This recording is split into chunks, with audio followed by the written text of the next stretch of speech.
and Secret Service task force, as well as members of Kenner Police Department.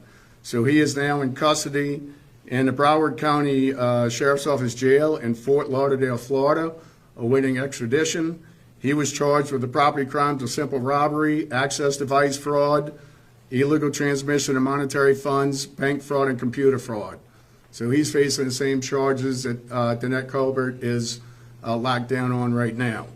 Another development is, based on evidence obtained since her initial arrest on February 6th, Kenner police officers have obtained an arrest warrant for second-degree murder yesterday on Colbert, and she was booked on that this morning in the Jefferson Parish Correctional Center. So now, as this case is ripe for prosecution, as it goes forward to the DA's office, I'm not really going to be given much information on that because I don't want to compromise the adjudication of this case. Mr. Connick is going to be having to prosecute this case, and I'm not going to make his job any more challenging by trying it in the media as opposed to the courtroom. So that's all the information I have, other than she was booked this morning for second-degree murder based on a warrant that was signed by a commissioner based on a probable cause in that warrant. I can tell you, to recap is basically what we said. We don't want Ms. Colbert to see the light of day again. We have worked collectively with Governor Landry, General Morrell, D.A. Connick, D.A. Williams, Colonel Hodges, Superintendent Kirkpatrick, Sheriff Randy Smith. All the probations in New Orleans and Jefferson Parish have either been revoked or there's motions to revoke them. She's got open charges in Kenner and St. Tammany, and General Morrell has invoked the Habitual Offender Act in New Orleans to try her for some serious time. So, I want to thank the cooperative effort of all our law enforcement agencies in this area, coroner's office, and getting the job done and being concerned about the safety of our public here in the metro area. So with that, I'll take any questions. Yes, Brittany. Chief, do you think it'll be tough for the second-degree murder charge to stick, considering that his death has been ruled unclassified and there's not a definitive, Well, no, look, there's a lot of pieces in this puzzle. We recognize it's going to be a circumstantial case, and Mr. Connick has some heavy lifting to do with that. But the fact that we passed, we crossed a hurdle by getting a probable cause affidavit signed for her being charged with second-degree murder is a good start. And we're not going to give up. We are still investigating this case around the clock. I've got 4 officers assigned to this. We have a lot of data to go through. We have more data to go through now. I feel very confident on the investigation and the effort of our detectives, as well as all the other agencies involved in this one particular case. So, we will support Mr. Connick in this throughout the whole adjudication.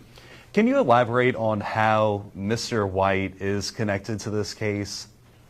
We found correspondence and information where they were going back and forth, so we think they were working hand in hand in concert with each other on this.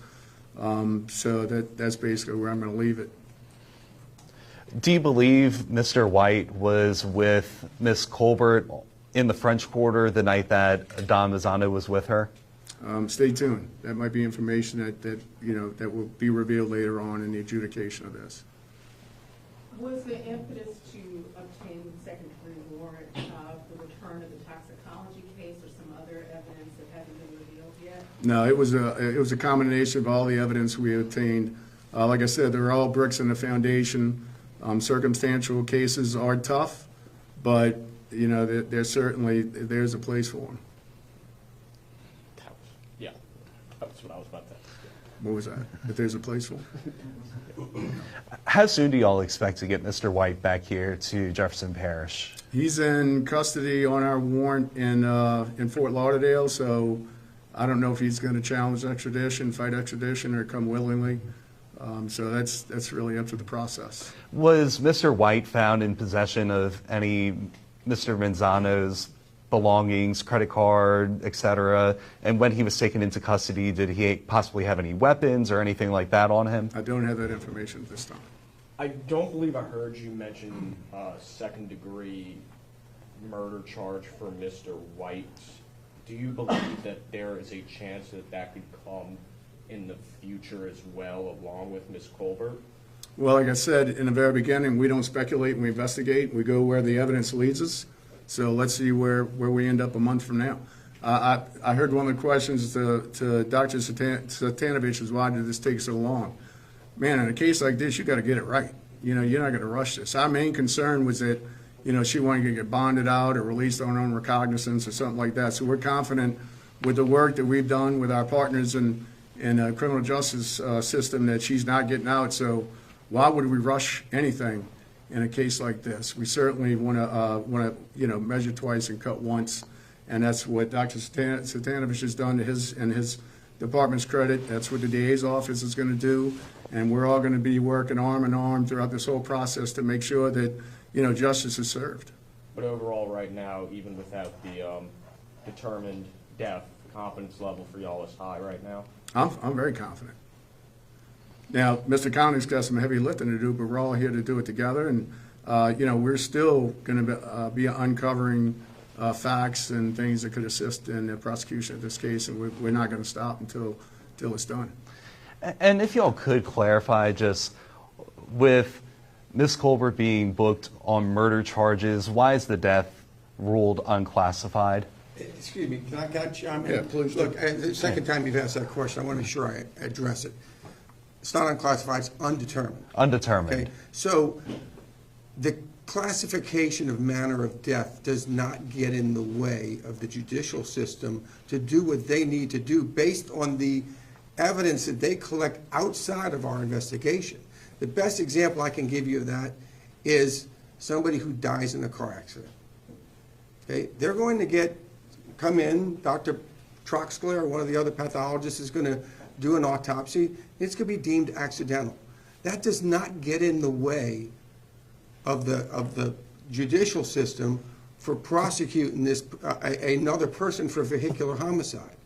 Doesn't get in the way. If it just doesn't get in the way.